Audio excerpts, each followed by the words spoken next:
minoore lavajal. Koos saate kõigepealt lihtsalt kuulate meloodiat.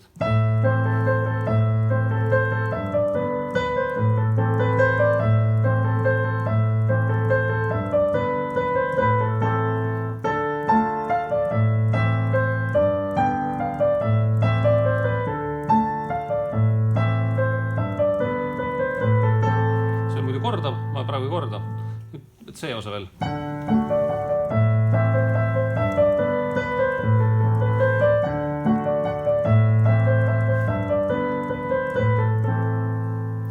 Alustame meloodiast.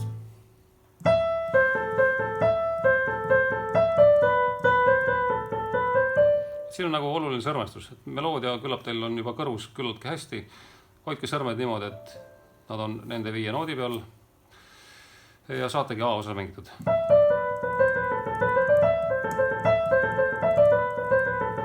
B osa läheb meil sinna, hüppab oktavi. Et põhimõtteliselt igat kohta, kus meil käsi on mingi teatud nootide peal, nimetatakse positsiooniks.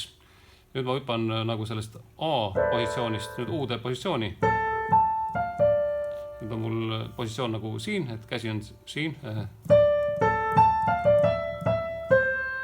Ja siit edasi võin minna mingite teiste sõrmedega.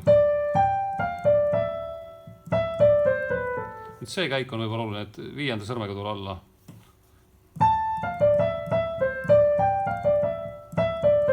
Sest meil on vaja pöidlaga jõuda siia. Ja jällegi 5. Nii selle B osa ja C osa keskmine sõrmega fistnoodist. See on väga lihtne, eks? Ja jällegi 5. sõrmega. Lihtsam variant on mängida 2 korda ühte moodi, nii nagu ma praegu mängisin. Keerukam variant on siis mängida niimoodi.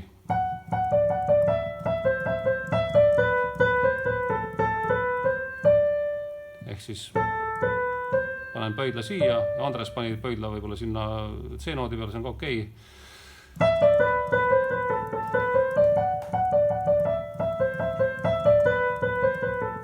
Ja ongi meloodiaga kõik. Akordid. Selles loos on kokku 4 akordi. Me mängisime tunnis sellistes pööretes. A-moll, eks esimeses pöördes. Ja nii edasi. Et siin on nagu 2 akordi. A-moll, G-tuur. B osas läheb ta D-molli.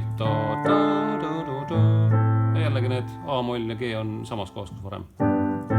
C osa läheb D-tuuri.